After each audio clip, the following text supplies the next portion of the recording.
The card had my name on it, which was almost polite enough to be funny. Owen Mercer, in black ink beneath the Ashford crest, at the far end of the staff table beside the service doors. At the head table, there was no chair for me. I laid the card in front of Margaret Ashford's water glass. "You seem to have misplaced a chair. The family table is limited tonight," she said. "The staff table suits your role here." "My role, not my place." I folded the card once. "Keep it. I won't need dinner." I was halfway to the exit when a chair leg scraped across the floor. Vivienne gripped her carved chair, carried it past her mother, and set it beside mine at the staff table. The shell worked into its crest rail was one I had restored 2 winters ago. Her arms shook by the time she sat down, but she had not asked anyone to help. "There," she said, quieter than the room deserved. "Now there is a chair." For 1 second, all I could see was the pressure of her fingers against the carved wood. Then I looked at the place set in front of her. 1 white plate, 1 folded napkin. Nothing had changed except the distance she had crossed. "Vivienne," I said, "you shouldn't have to carry furniture to make a point your family should have understood years ago." I know. It was the right answer. It was also much too small. Margaret rose from the head table. She did not raise her voice. She never had to.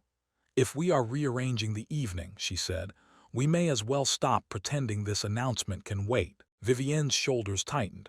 "Mother, not tonight. Tonight is precisely why." Margaret rested one hand on the back of her abandoned chair. "The trustees have authorized us to seek binding bids for Ashford Hall, all of it. The banquet rooms, the grounds, and the workshop wing." The room did not gasp. It went still in the practical way people do when they hear a building they depend on might become somebody else's problem. Harold Pike, the hall steward, was standing near the service doors with a stack of programs under one arm. He did not look at me. He looked at the floor. Vivienne pushed back from my table. "You said the review was preliminary." "It was," Margaret said. "The numbers are not. Deferred repairs do not become less expensive because we avoid saying them aloud. Neither do the retirement obligations we have allowed to accumulate.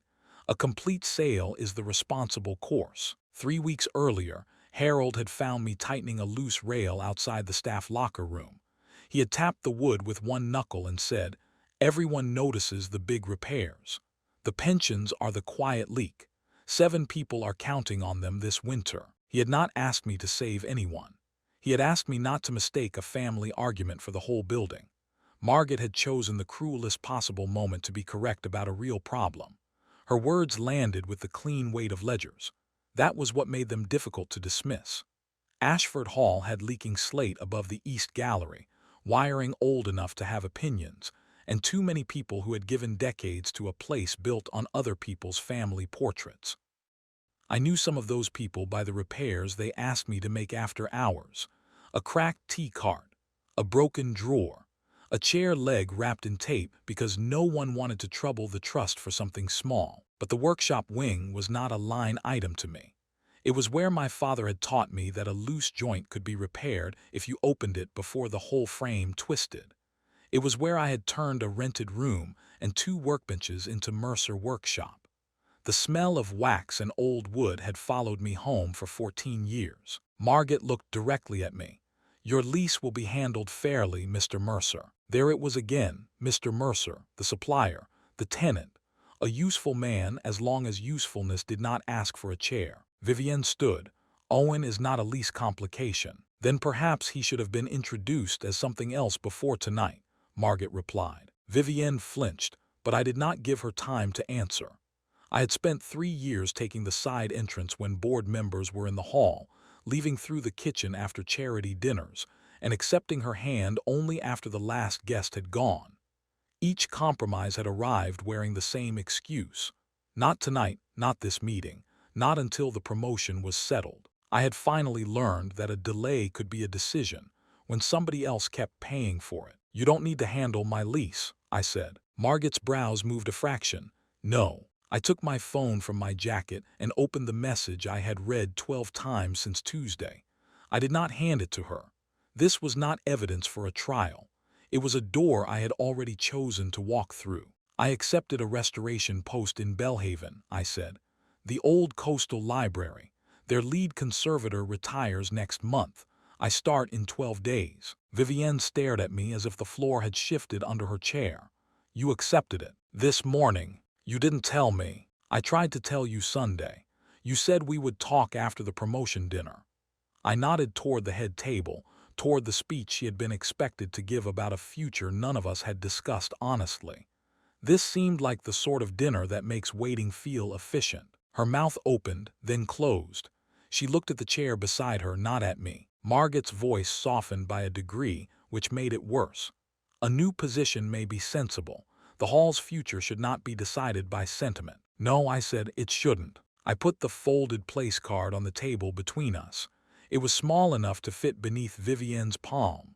She did not touch it, but neither should a person be asked to call exclusion practical just because it arrives with a spreadsheet. Harold finally looked up. There was no approval in his face, no invitation to make him choose between me and the hall. Only the exhausted attention of a man who knew every retirement check had to come from somewhere. Vivienne drew a breath. Don't leave tonight, please. Not because of the chair, because I need to understand what I let happen. I looked at her hands. Red marks were already rising where the chair had pressed into her skin. A public gesture could hurt. It could even be sincere. That did not tell me whether it would still be there when the ballroom emptied and her mother put a price on the walls around us. You have 12 days, I said. So do I, and I have already begun to use everyone. Her eyes lifted to mine. I left the chair beside her and walked out before either of us could pretend that was an answer. At 7 the next morning, the chair was still beside the staff table. I did not touch either object. I had come in through the workshop passage to collect my coat, not to inspect a gesture after it had cooled overnight. Harold was at the service desk with a stack of envelopes. I thought you'd be gone, he said. I leave in 12 days. I still have a shop to empty. He nodded toward the ballroom without looking at it. Vivienne stayed until the caterers left. That doesn't make a chair lighter. No, he squared one envelope against the desk, but she did carry it herself. By 9, I had spread brown paper across the long workbench and started wrapping the tools that would travel to Bellhaven. The first crate was half full when Vivienne came in through the loading entrance. She had traded the gold dress for charcoal trousers and a white shirt with the sleeves pushed to her elbows.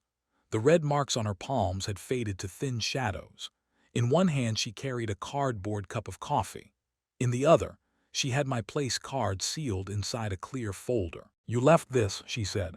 I returned it. You left it on a table I was sitting at. That is different. She set the folder down beside the crate.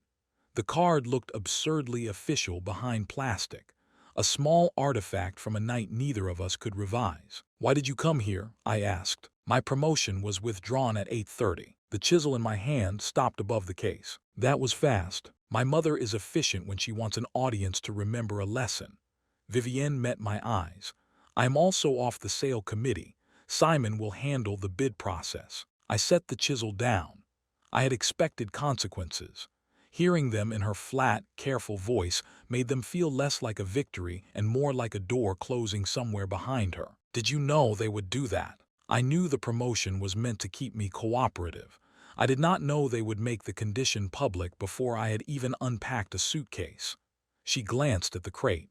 That part is almost impressive. You still made the chair move. Yes, I am trying not to use it as an alibi. That stopped me more effectively than an apology would have. Vivienne rarely excused herself with pretty language. When she was wrong, she usually reached for a solution before she let herself sit inside the mistake. It was one reason I loved her. It was also how I had ended up waiting beside too many closed doors. She pulled a folded document from her bag. I spoke to a solicitor before I came. I can buy the workshop lease from the trust personally. The hall can still sell the rest. You would have a long-term agreement with me, and Mercer Workshop would stay where it is. For a moment, the offer had a dangerous kind of sense. I could keep the benches, keep the old drying room, keep the work I had built. Vivienne could remove me from Margot's calculations with one signature. Then I pictured the invoice on my desk addressed to my girlfriend instead of the trust. Every repair request would come wearing gratitude. Every disagreement would have a deed beneath it. No, I said. Her jaw tightened, not in anger but in preparation. Owen, it would be yours to run. I would not interfere. You would own the ground under it. I would make the lease secure. Secure because you loved me, or secure because you had the power to be generous. She set both palms on the bench. Those do not have to be opposite things. They do when one person gets to call the arrangement generous, and the other has to live inside it. The silence that followed was not the ballroom silence. There were saws whining somewhere in the maintenance yard, a delivery truck reversing beyond the loading door, the tick of the shop radiator waking up. Ordinary work kept going around us, indifferent to whether we could speak honestly in it. Vivienne looked at the tool case. You think I'm trying to buy the right to apologize. I think you are trying to solve a problem before you have to ask what it costs somebody else. Her fingers curled around the edge of the bench. And you are packing before anyone can ask you to stay. That one landed cleanly. I had made a life from noticing pressure points in old furniture, then spent years pretending I did not have any of my own. Before I could answer, Harold appeared in the open doorway.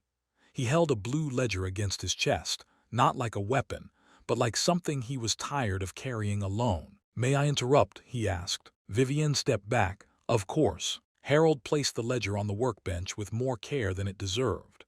The cover was cracked vinyl. Inside were names, dates, and columns that had been amended in 3 different inks. The full sale isn't just your mother's preference, he said.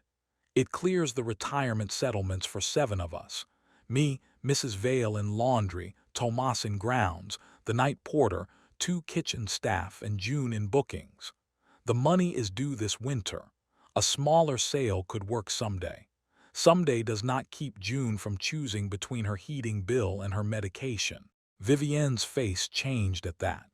Not because she had never heard the word medication, but because Harold had made it impossible to file it under a future discussion. I know the obligation is real, she said. Then do not build a rescue plan that sends the bill back to my people, Harold replied. I won't have the workshop preserved by asking them to wait another year. I respected him for saying it. I hated that he needed to. Neither will I said. Harold looked between us. Good. Then maybe we can stop treating this place like a contest between one wing and another. He took the ledger and left us with the dry smell of paper and old glue. Vivienne picked up the coffee she had brought me. It had gone cold. I will not buy the lease. Thank you. Do not thank me yet. She leaned against the bench, the way she had when we were first dating and trying to repair a warped bedside table in my apartment. She had sanded straight through the veneer, then looked at me with sawdust on her cheek and said, I was going for honest.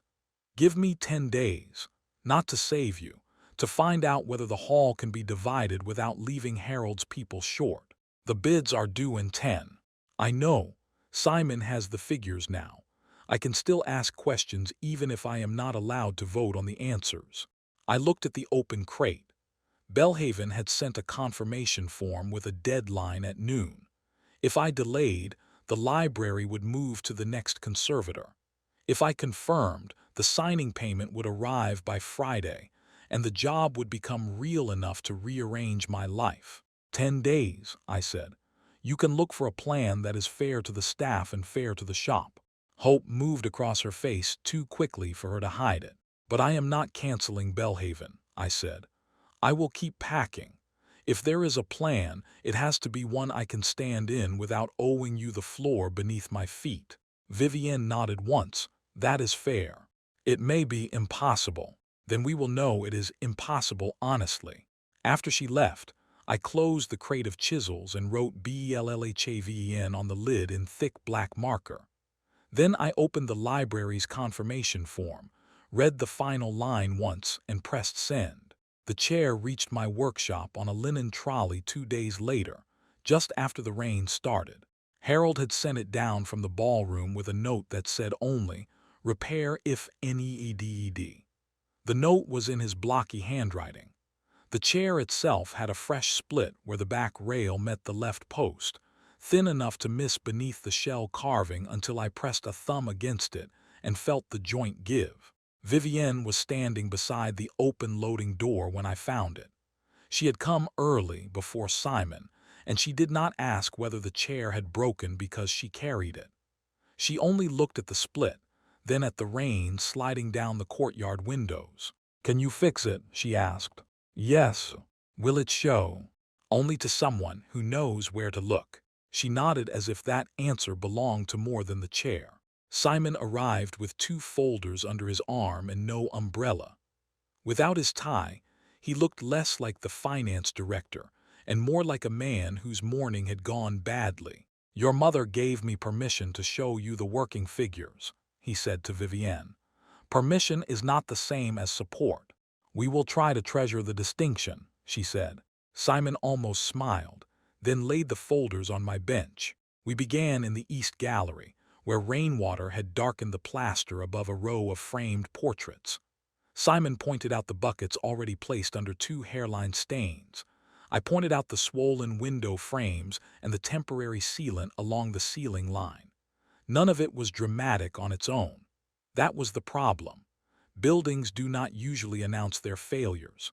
They ask for small indulgences until every small indulgence is due at once. The kitchen extraction fan needed replacing. The ballroom's fire doors no longer closed cleanly.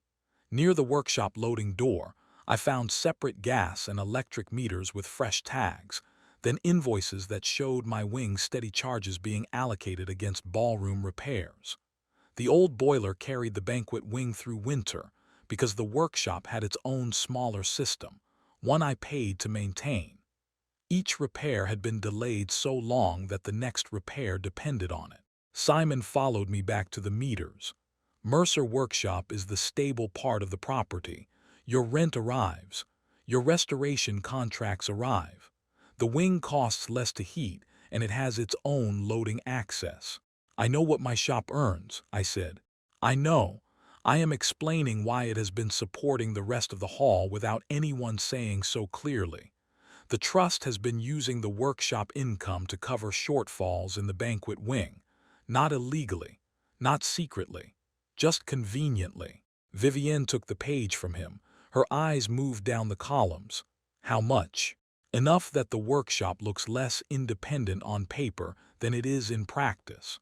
Enough that a buyer for the banquet wing would expect the workshop to stand on its own and contribute toward the staff settlements." I looked back through the gallery toward the service stairwell. For 14 years, I had thought of the rent as the price of having a workshop inside a building with history. I had not realized how much of that price had been quietly redirected into chandeliers, kitchens, and rooms that only filled when somebody else had an occasion worth dressing for. "So the clean sale is still the full sale," I said. "For now," Simon said. "But not necessarily. The operator who asked about the banquet wing last month will bid at the appraisal if the settlement gap closes, if the workshop can become a separate business in more than name, and if it contributes a defined amount to the settlements. We may be able to sell the banquet side on its own." "May be able to," Vivienne repeated. I said working figures, not a miracle. The shape of it was simple enough to dislike. My shop would need its own utilities, insurance, and reserve fund. It would also have to help close a bill it had not created, because the people who depended on that bill were not abstractions. If I wanted the workshop saved, I could not call it a victory purchased with Harold's winter. Back in the shop, I set the chair on padded blocks and showed Vivienne how to test the split. "Hold the rail here, not too hard. I need to know whether it moves." She put her hand where I indicated. Her fingers brushed the old finish, then settled. "Like this. Less like you are trying to win an argument with it. I have been told I argue with unreasonable furniture.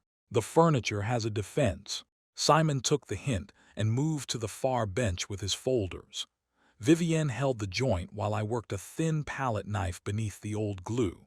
The split opened a fraction, enough to prove that the chair had not failed because of one hard night. The joint had been drying out for years. Carrying it had only asked it to bear its full weight. I did not say that aloud. I did not need to turn every piece of timber in the room into a verdict. "What do you need from me?" Vivienne asked. "A clamp when I ask for one, and no buying things while I am looking away. A difficult assignment, but I will try." She fetched the clamps, cleaned the softened glue from the joint with a small brush, and kept the work light pointed where I needed it. She did not mistake helping for taking over. When a smear of old adhesive landed on her cuff, she wiped it with a rag and kept going. Simon brought over a thinner folder. "There is one thing you should both see." Inside were minutes from a trust meeting 18 months earlier. The workshop had been listed among vendor renewals: florist, caterer, security, mercer workshop. Vivienne went still. "You put me on a vendor list," I said. "I used the word supplier," she said. "They were asking why I had a restorer at every private event. I thought if I made you sound ordinary to them, they would stop asking questions." "Ordinary wasn't the word you chose." "No," she looked at the page without touching it. "Supplier was easier. It kept them from deciding I had made a bad family decision. The honest part was worse than the lie would have been. I could understand the calculation.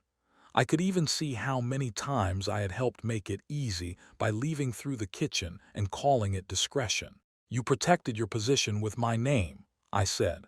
"Yes, and I took Bellhaven without telling you because I did not trust you to choose me when it cost anything.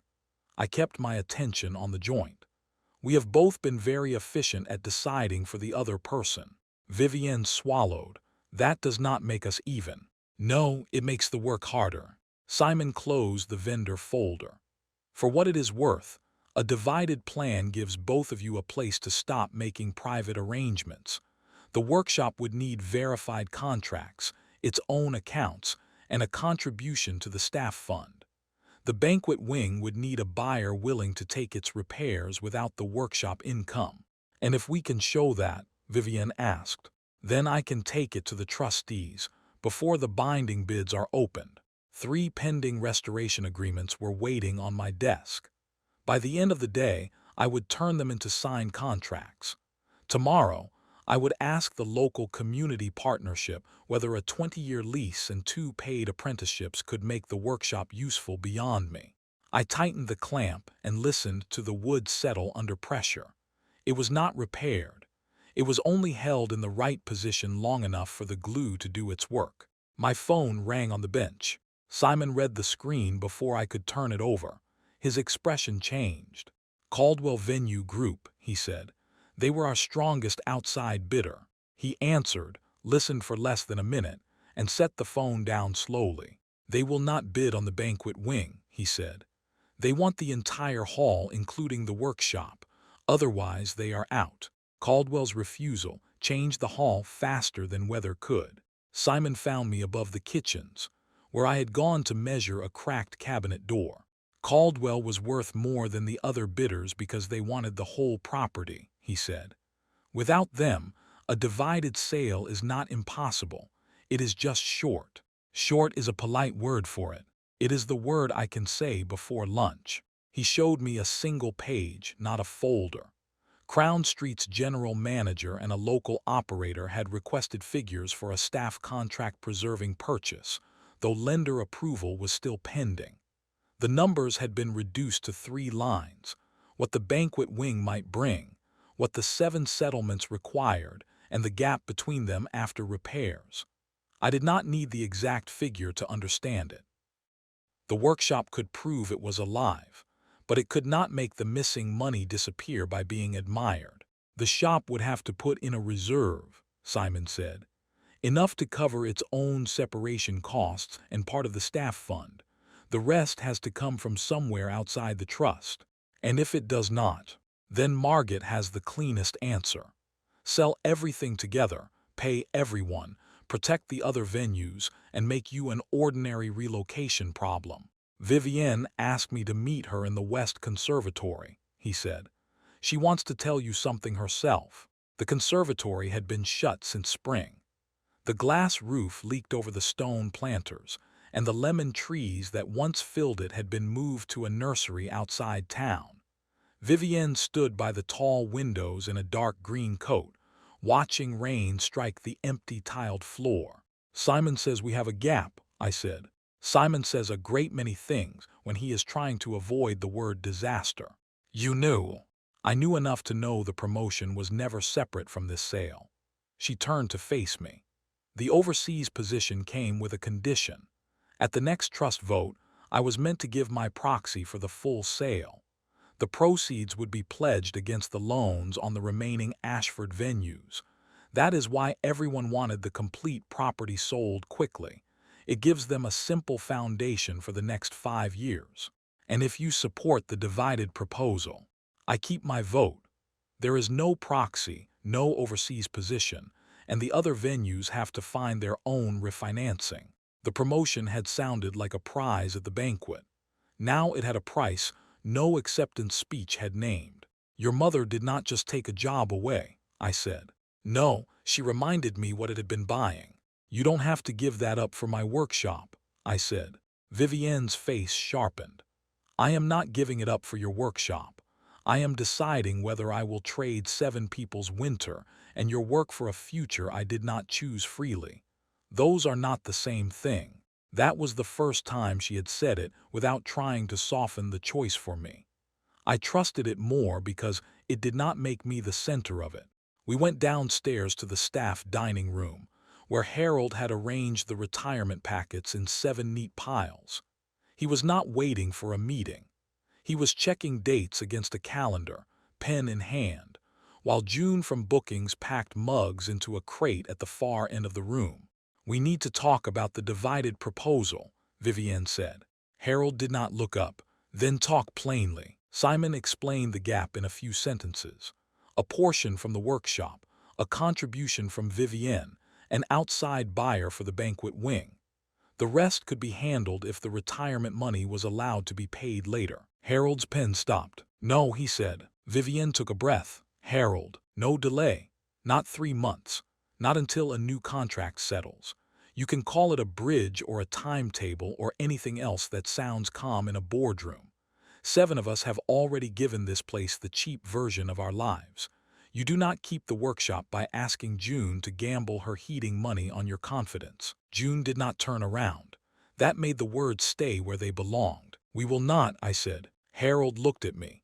Then do not ask me to pretend an unfunded promise is a plan. He was right, and I was tired enough to resent him for being right without once making it personal. Back in the workshop, Vivienne took a small brass key from her coat pocket and put it on the bench. I had seen it before, on a ring with her car key, but never thought to ask what it opened. It is for my share of the cottage at Marrow Bay, she said. My aunt left it to me directly. It is not part of the trust. My co-owner has a standing, independently valued offer to buy my share and can put the funds in solicitor escrow before the vote. I use it 2 weeks every August and complain about the plumbing for the other 50. Vivienne, I can sell my share.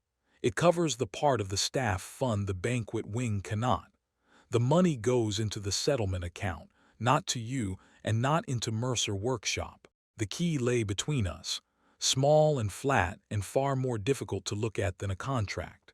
That is your property. Yes, you are talking about selling the only place you own that your family cannot use as leverage. I know what it is. That is why it is mine to offer.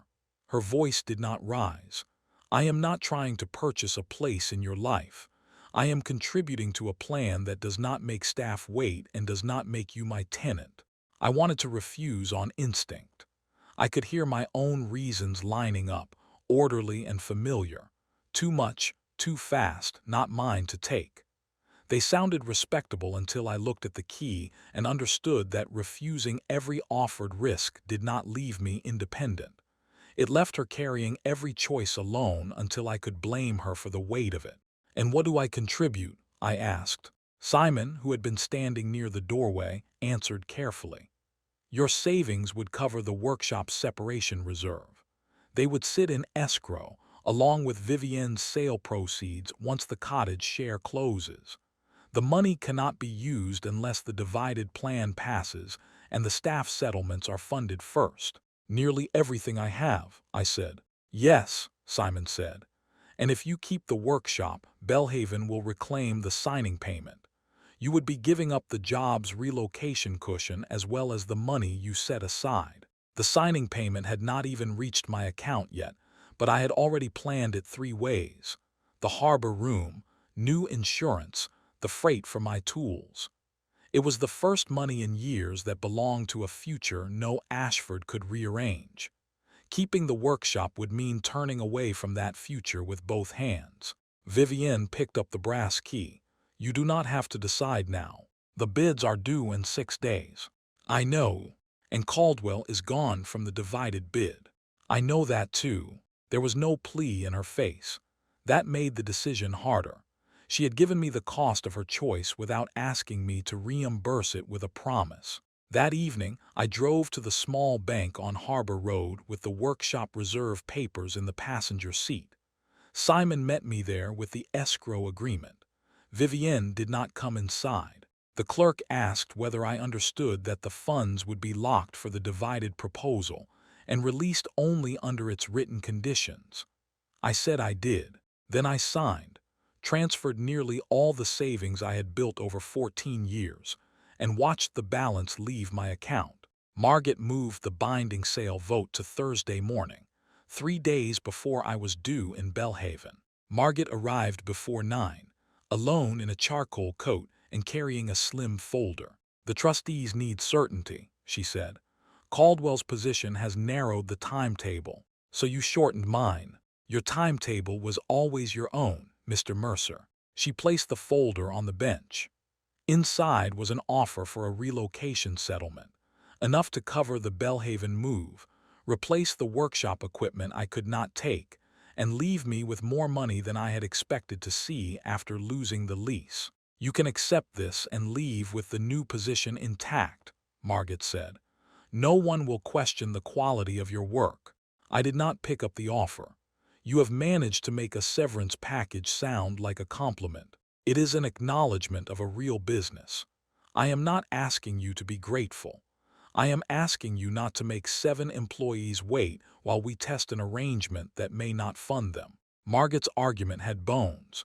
A failed divided sale could leave 7 people unpaid.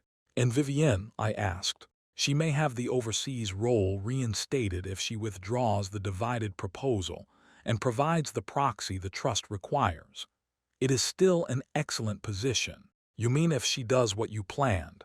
I mean if she makes a choice that keeps obligations from becoming other people's emergencies. I looked at the relocation agreement again, then pushed it back toward her. No, I will not let you pay me to make the vote easier. Margaret's mouth tightened. Refusing money does not make the consequences disappear. Neither does offering it. She left the folder behind anyway. It sat on the bench beside my open crate until noon, looking more permanent than anything made of paper had a right to. Simon came in after lunch with his coat wet at the shoulders, and his expression closed. Are you here to tell me my crate labels are inefficient? I asked. I am here because there is something Vivienne should have told you before you put money in escrow. I stopped folding the paper around a plain blade. He said a trust summary beside the relocation offer. It was not new information, exactly. It was the plain version of the proxy arrangement Vivienne had described in the conservatory. Her proxy would allow the full sale proceeds to support the refinancing of the other Ashford venues. Without it, the lenders required a reserve the family did not have. The trust could cover that reserve only by selling a smaller city venue and ending the management contracts of the people who worked there. How many? I asked. 32 if the venue is sold. More if it closes before a buyer is found. The room seemed to shrink around the crates. She knew this. Simon did not answer quickly. She knew the risks when she asked for 10 days. She believed she could find a solution before it became a choice you had to carry. She said the other venues would need refinancing. That was true. It was not complete. Vivienne came through the loading entrance while Simon was still there. She saw the summary on the bench and understood immediately. You told him, she said to Simon. He had a right to know before Thursday. She looked at me. I was going to tell you tonight. After I had packed the truck. or after I had become the man who cost 32 people their jobs. Neither. I was trying to keep it from becoming a threat between us, by deciding I could not handle the whole truth. Her face changed and there was no polished answer behind it. Yes, she said. I was still trying to manage your choice. I wanted her to defend herself because defending herself would have made leaving simpler. Instead, she stood in the workshop with rainwater darkening the cuff of her trousers and admitted the exact thing I could not forgive without first admitting my own part in it. You kept the risk from me, I said. I did. I thought if I could solve it before you knew the cost, you would not have to choose between me and Bellhaven. You do not get to protect me by turning everyone else into background. I know. Her voice was low. And you do not get to call every shared risk a trap because you are afraid I will ask you to stay. Simon looked away. I could not.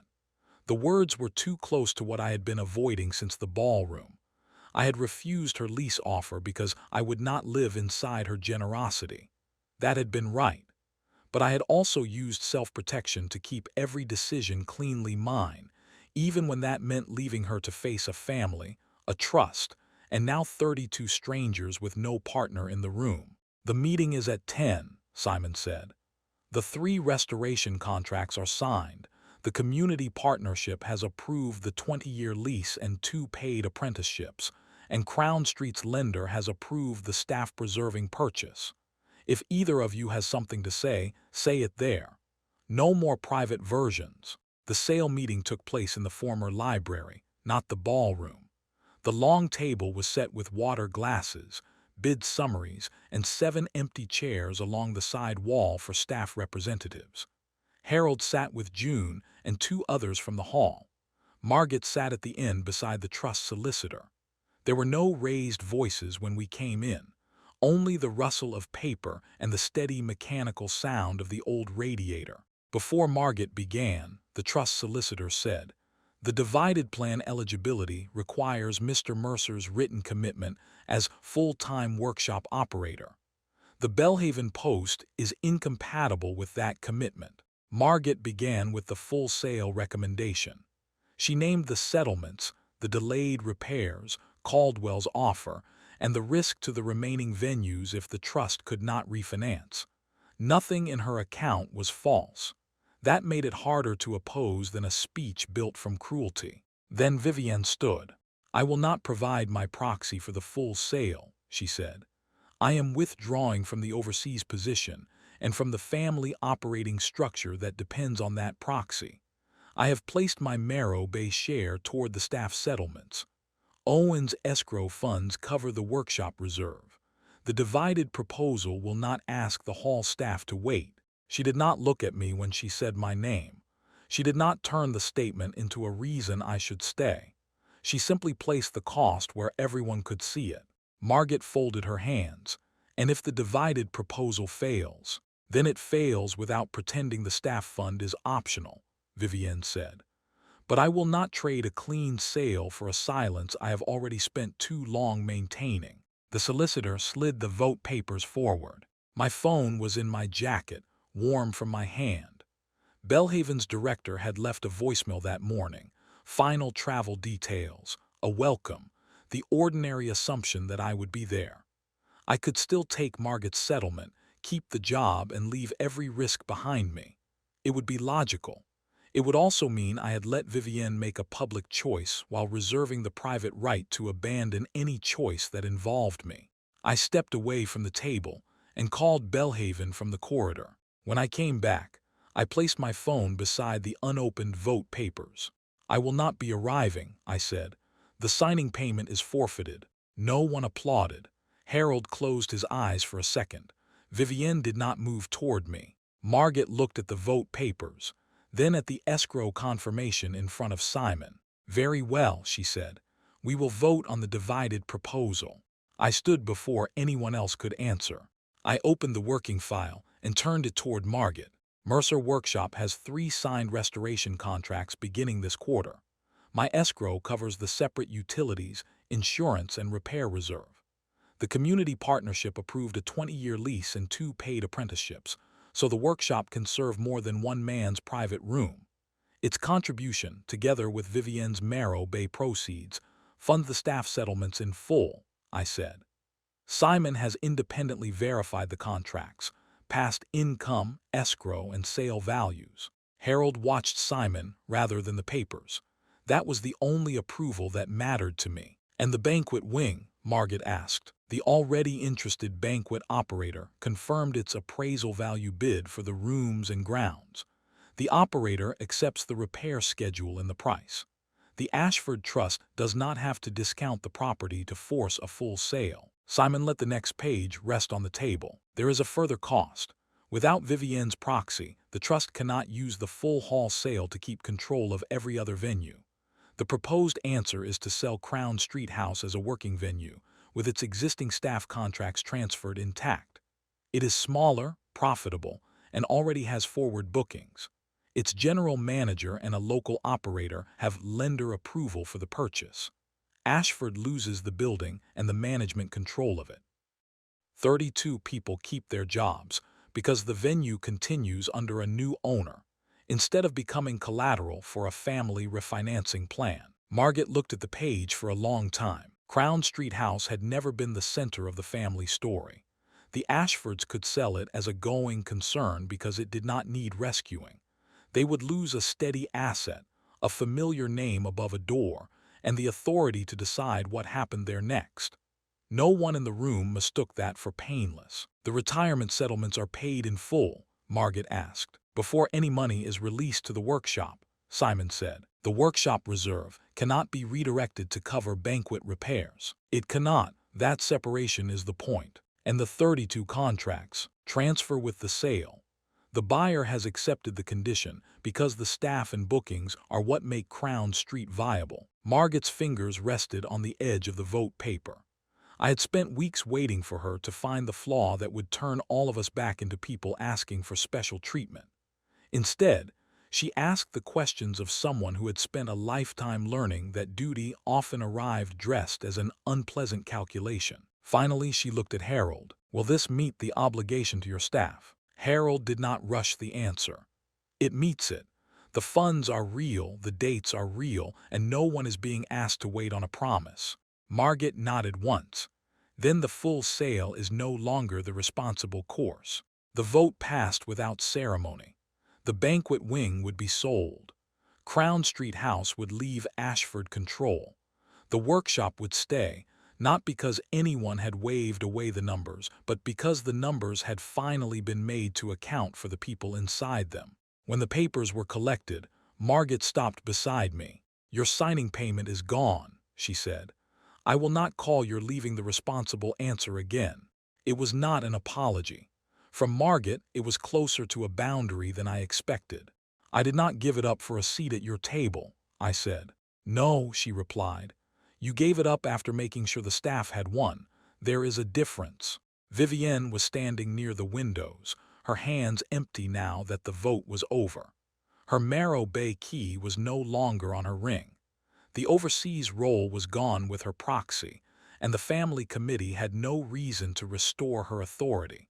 She had lost more than a title. She had lost the efficient future her mother had built around obedience. I crossed the room and took her hand where everyone could see it. I am not asking you to make the next decision alone, I said.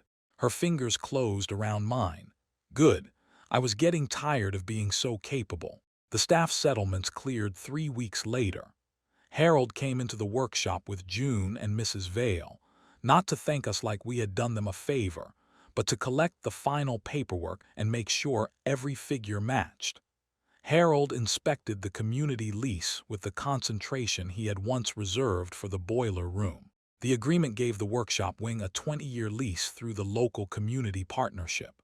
Mercer Workshop paid its own rent and bills, kept its own accounts, and used the reserve I had placed in escrow to separate the utilities and repair the loading roof. The partnership required 2 apprenticeships and regular public repair days. It was not ownership, but it was not borrowed ground beneath someone else's affection either. My savings were mostly gone. The Bellhaven signing payment was gone completely. I kept the crate marked BELLHAVEN for a while, because throwing it out felt too much like pretending I had not wanted that life. Then I used it to store apprentice tools. The first two were a quiet 17-year-old named Mara and a former grounds assistant named Eli, both better at sanding than listening to my instructions. By the end of the second week, Mara had labeled every jar in the finishing cabinet in handwriting so precise it made my old labels look drunk. Vivienne did not return to the Ashford committee. Instead, the community partnership hired her to coordinate the repair days, the apprenticeship placements, and the handover schedule with the new banquet wing operator. She reported to a public board, not her mother. The first time she brought a budget to the workshop, she asked whether I wanted to see it before she sent it. "Only if I get to ask annoying questions," I said. "That appears to be your strongest professional skill. Restoration is my strongest skill. Annoying questions are a public service." She smiled, and then she handed me the budget anyway. The banquet wing reopened under its new operator in early autumn. It had fewer brass plaques in the corridor and better fire doors. Crown Street House kept its staff, though the Ashford crest came down from its entrance. Margaret attended neither reopening. Simon told me she had spent that day meeting the lenders herself, which sounded exactly like Margaret. Vivienne and I moved into a rented flat above a bakery on Harbor Road. The landlord was a retired schoolteacher with a bad knee and no interest in the Ashford name. The windows rattled when buses passed, the kitchen was too narrow for two people, and nothing in it could be sold from beneath us by a trust vote. The chair took longer than the rest of the repair. I let the new glue cure, shaped a small maple insert for the split, and rubbed the finish until the joint stopped calling attention to itself. Vivienne helped with the final coat, this time in an old shirt she had brought from the flat. She did not ask whether the repair meant we were fixed. I did not offer an answer made of wood. At the workshop reopening supper, we used the long work table I had built with my father. Harold brought bread from a shop near his new apartment. June brought a pie. Simon arrived late with a bottle of wine and the expression of a man who had signed too many documents to trust an evening without one. Before anyone sat down, I took the repaired chair from the corner and set it beside mine. The fine maple repair showed at the left back joint if you knew where to look. Vivienne stood across from me, still holding the old clear folder. Inside was the folded place card from the banquet. "I kept it because I did not want to forget what I allowed," she said. "Keep it," I told her, "just not on the table." I put a small handwritten card at the place beside me. It carried two names in black ink, Owen Mercer and Vivienne Ashford. No crest, no title, no category. Then I pulled out the repaired chair and looked at her. "Will you sit beside me?" She did. The chair held, and for the first time, neither of us had to pretend there was nowhere else to go.